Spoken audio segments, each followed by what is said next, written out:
वैज्ञानिक फैराडे ने विद्युत चुम्बकीय प्रेरण को समझने के लिए एक तांबे की कुंडली बनाई। कुंडली के एक सिरे को धारा मापी के एक सिरे से और दूसरे सिरे को धारा मापी के दूसरे सिरे से जोड़कर एक परिपथ तैयार किया गया। जब इस कुंडली के पास में हम किसी क्षण चुंबक या दंड चुंबक के एक सिरे को लेकर आते हैं तो धारा मापी की सुई एक दिशा में विक्षेपित होने लगती है। जैसा कि आपको चित्र में दिखाई दे रहा होगा कि धारा मापी की सुई एक दिशा में विक्षेपित हो रही है। इसके विपरीत यदि हम चुंबक के एक ध्रुव को कुंडली से दूर ले जाते हैं तो धारा मापी में विक्षेप की दिशा बदल जाती है। जैसा कि आपको दिखाई दे रहा होगा कि धारा मापी में विक्षेप की दिशा बदल चुकी है। इसका कारण यह है कि चुंबक के उत्तरी ध्रुव से दक्षिणी ध्रुव की तरफ चुंबकीय बल रेखाएं जाती हैं और चुंबक के अंदर दक्षिणी ध्रुव से उत्तरी ध्रुव की तरफ जाती हैं।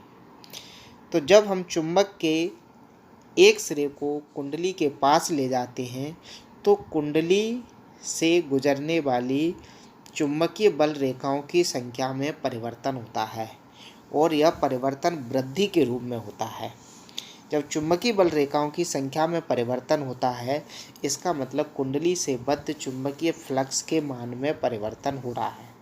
जैसा कि आपको दिखाई दे रहा होगा कि जब चुंबक को कुंडली के पास ले जा रहे हैं तो कुंडली से गुजरने वाली चुंबकीय बल रेखाओं की संख्या बढ़ रही है, जिसके कारण कुंडली के सिरों पर एक विद्युत वाहक बल प्रेरित हो रहा है। उस विद्युत वाहक बल के कारण धारा मापी से विद्युत धारा प्रवाहित हो रही है, जिसके कारण धारा मापी की सुई विक्षेपित हो रही है। इसके विपरीत जब हम चुंबक के एन ध्रुव को कुंडली से दूर ले जाते हैं तो कुंडली से बद्ध चुंबकीय बल रेखाओं की संख्या में कमी होती है। जब कमी होती है तब भी कुंडली से बद्ध चुंबकीय फ्लक्स के मान में परिवर्तन होता है। ऐसी स्थिति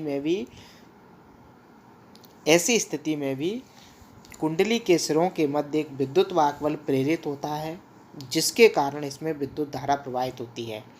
लेकिन जब वृद्धि होती है तो धारा एक दिशा में बहती है और चुंबकीय बल रेखाओं की संख्या में कमी होती है तो धारा विपरीत दिशा में प्रवाहित होती है।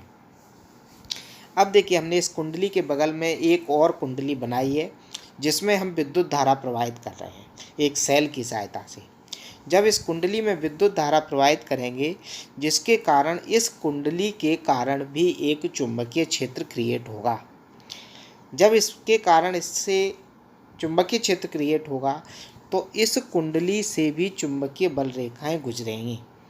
जब यह चुंबकीय बल रेखाएं पास रखी दूसरी कुंडली से होकर पास होंगी तो दूसरी कुंडली के सिरों के मध्य विद्युत वाहक बल प्रेरित हो जाएगा।